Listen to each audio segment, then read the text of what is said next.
there most certainly are times when we feel like that. When you say, I don't have any idea whatsoever of what I'm going to do to pull this out. Been in situations like that where I had deadlines I had to meet. I didn't meet those deadlines and I lost a car, lost a home, lights were cut off, telephone was cut off. All of those things are going to happen to you at different points in life. Now, question is, what does it really mean? It really doesn't mean anything. It's not important at all. It's just a temporary inconvenience because all of those things can be corrected. And it's a part of the process that we all go through. Now, the challenge is, in the midst of all of these things, one, to stay focused on your goal, and two, to keep your expectations of making it happen and keeping your energy positive and relentlessly looking for ways in order to pull it out. And I guarantee you that there will be some intervention. What causes it? I don't know. That will seem like it's supernatural. I'll give you an example.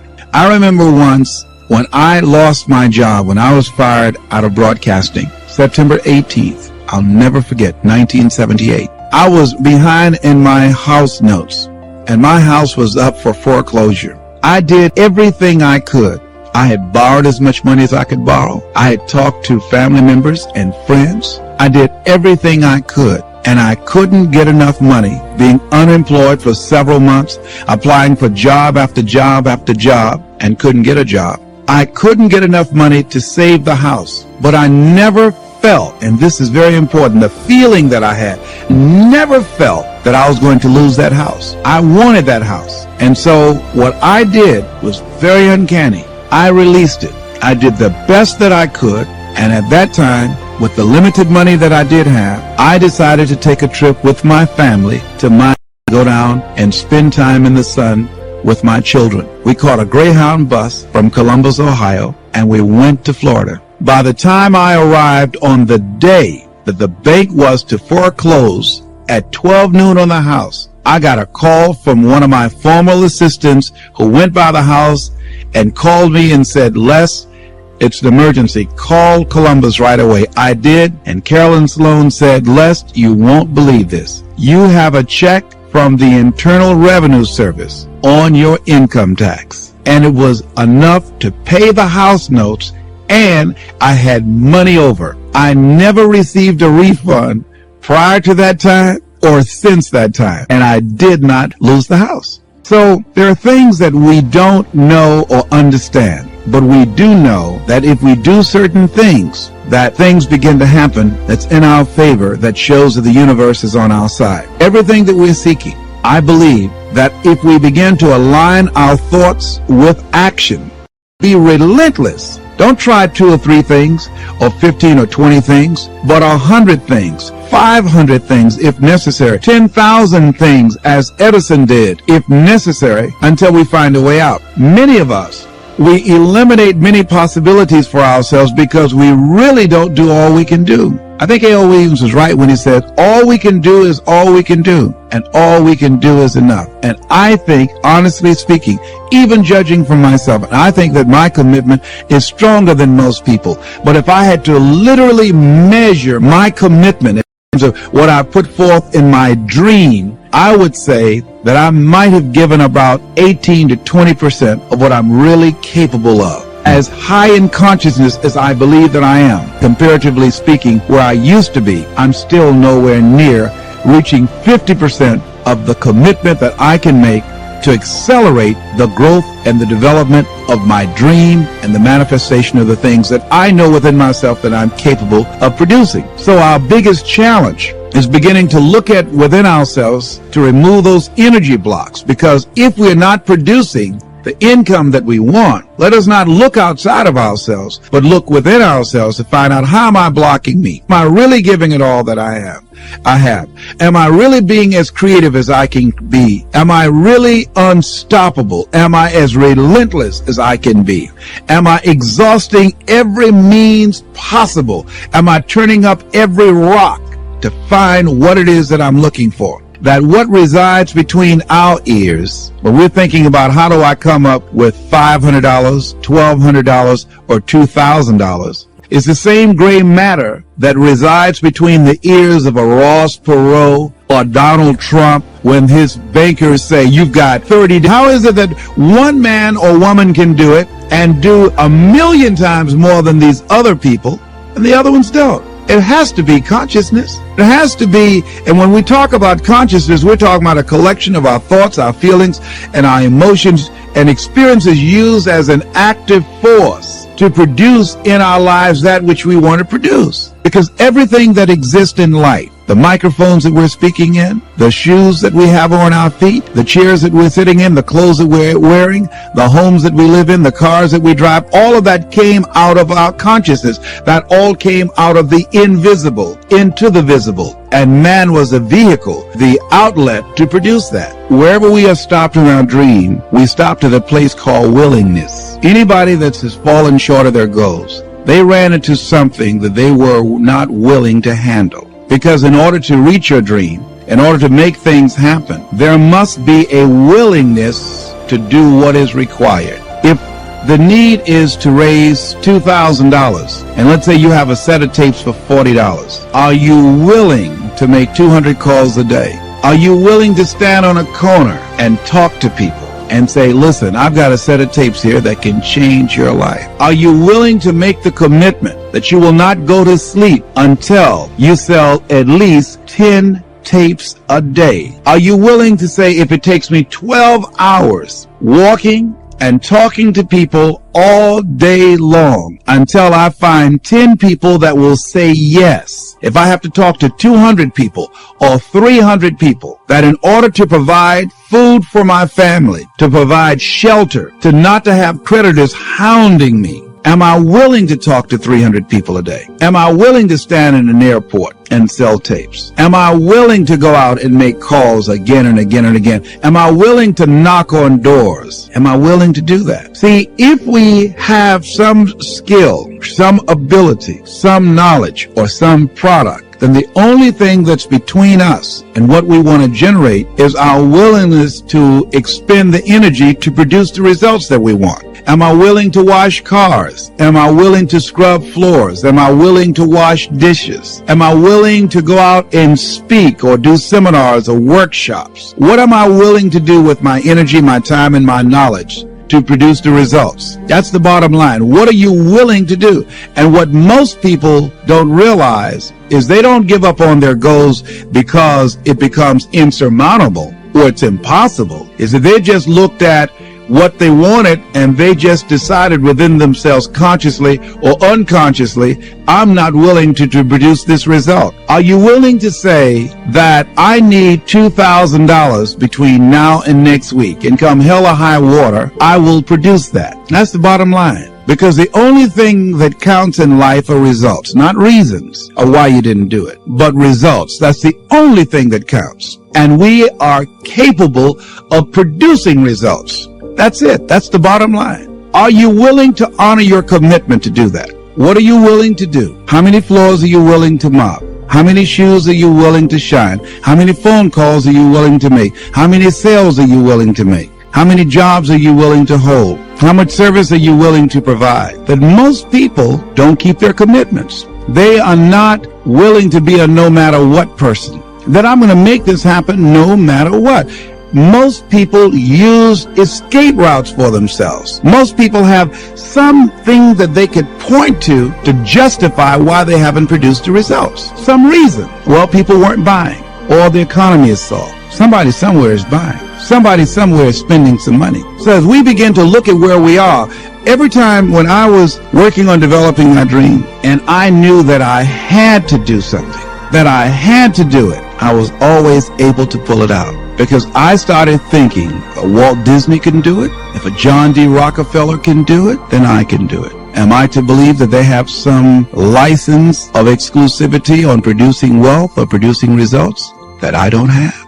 I think that it was a key given to us. I was reading the book called Succeeding Against the Odds by John H. Johnson. Good book. He said, for it is the most enduring element of our faith that I must conclude this speech by saying that men and women are limited not by the place of their birth, not by the color of their skin, but by the size of their hope. What is the size of your hope? As we begin to look at what it is we want to produce in our lives, I think another question could be asked, or to paraphrase what he said, what is the size of our commitment to make it happen? See, when you ask people to become a no matter what person, something inside of them begins to tremble because of the fact that we aren't accustomed to saying, I'm going to make this happen. Most people won't do that. Won't take that kind of stand and saying, I'm going to make this happen no matter what. Most people won't do that. That takes energy.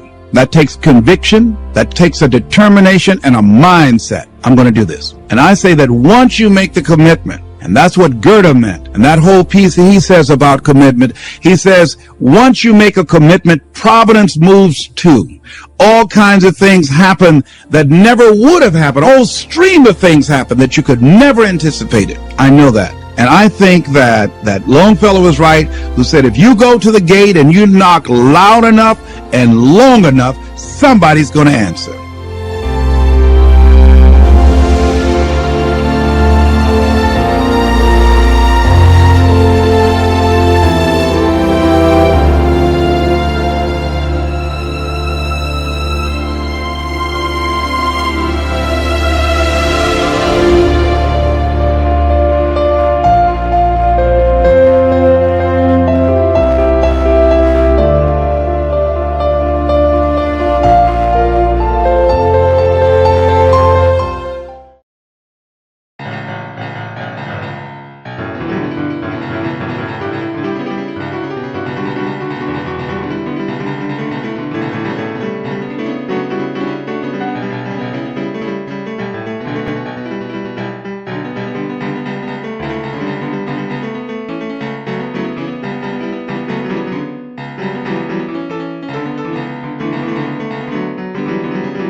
you.